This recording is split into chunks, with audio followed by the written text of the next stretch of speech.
Alright, you guys, I hope that you cannot hear the Mamma Mia song going on in the back, but I am here right now to do part 2 of this makeup look. I didn't even change. I filmed this right after I filmed the video where I did the makeup. So I'm going to be just doing my hair the same way.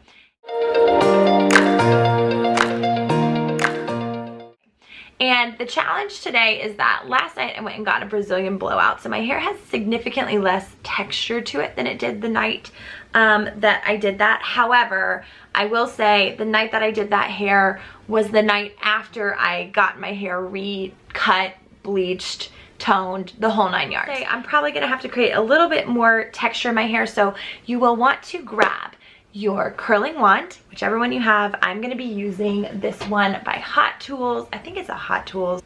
Just kidding, it's not. It's this one by Lange, and I'm gonna be using this. It's probably a 1.5-ish inch barrel, I would think.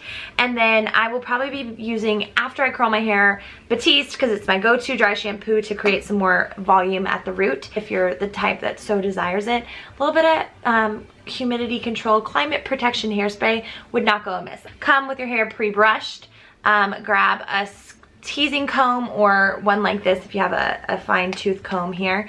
I would recommend, and just regular hairbrush as well so we can brush our hair. All right, cool.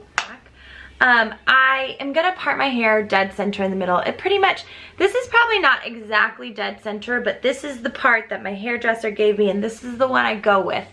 It's like slightly off center, but it works for my face shape. I'm gonna gently comb through my hair with my fine toothed comb, just to get out any knots that I do have, and we will mess it up texturally later. So I'm gonna take, I like to do my hair in usually about 3 sections. So I'm gonna go all the way like behind my ear and lift that up, so I just have like this underneath back layer. And I'm gonna grab the same side and try to get it even all the way around. Okay, so I've got the very back, and that's the one I like to start with.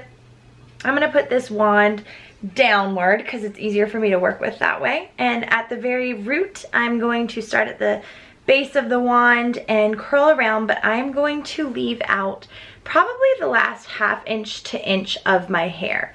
1, 2, 3, 4.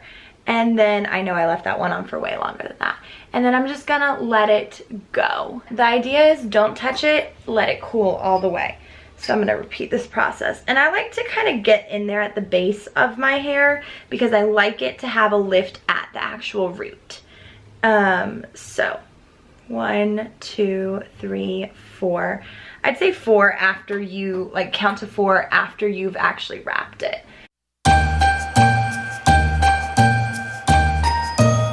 And again, we're gonna go another round, and I'm just gonna try to keep in line with the hairline that I got before, so that I'm working in the most, like, basically I wanna get the same length all at the same time, so that it's even when I go to brush everything out and make it blend together. These basically are just kind of like making ribbon curls, if you really, you know, think about it. And you'll see I did my 3rd layer up here, and it's a lot shorter on this layer, so you can see that it created a lot tighter of a wave, but that's okay. They're still gonna blend together. So I have one last layer to do on the top of my head, and then I will get back with you guys. Okay, here we have it, you guys. This top layer just got finished, so I'm waiting for it to cool down for sure. But I feel like I just took out rag curls from my hair. Like, did you guys do that as children? So here's what it's gonna be before you get into it. It's so hard for me not to touch it, so I'm gonna wait, and then I will get to the next step. I'm gonna zoom you guys out just a little bit here. Yeah, perfect. Okay, so then you can see kind of overall.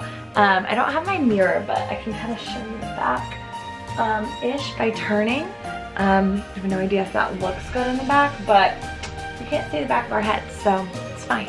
I have let this cool, and now I'm just gonna start kind of fingering through my hair, just really good, using my fingers to pull everything out. I kind of want want this to loosen up a little bit, so I'm literally gonna like shake like this, but forward.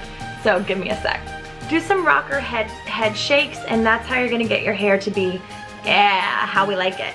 So from this point, as long as it's nice and cool, like cool to the touch, you can take your fine-tooth comb to polish it down if you like, and you can just do the top kind of upper layer to give it that subtle glossy kind of a look to your hair, which is kind of how mine ended up being that night.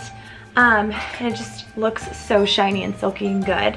For hold and lift, I would spray just a tiny bit of dry shampoo in your roots, and I'm gonna do that because I want this to last me 2 days. So better to do it today when my hair is not too greasy yet. And I just like to put it under there and then kind of let it soak in for a minute before I start rubbing that in and texturifying it. And I will say, like, okay, so it looks a little piecey, and I'm okay with that for now, but if you didn't want it to be that way at all, what I would suggest doing is really getting a wide tooth comb and comb, and then take these kind of clips, or a flat bill would be better, and just stick them on the deep waves, like the actual indent of your hair where you want it to like go back, kind of like that. Looks kind of finger wavy to me, and that's where I would want it. And I would stick another one here, and I would literally just let these be in my hair and set with them for 20 minutes, say. Depends on how much of an imprint you kind of want to make, because it will make a bit of an impression, but in a good way. So now that that dry shampoo is kind of settled, I'm gonna just go ahead and, you know, zhuzh it. We do lots of zhuzhing over here in this household. So I'm gonna zhuzh. And then one other thing is, if you wanted these pieces to blend a little bit better, you could get a little bit of like hair oil and put it through your hands just very gently. And then just like, I would take your fingers like scissors and put it through that way. And then underneath you could do the palm flat. And that'll just polish off your look. So there we have it. Easy, breezy, fabulous hair in like literally 10 minutes or less. So thanks for watching, you guys. I hope you enjoyed this tutorial. Let me know if you have any questions about the things that I did or used. And until next time, I will see you very soon, and look for way more things to come on Brooke's Beauty Bazaar. All right, bye guys.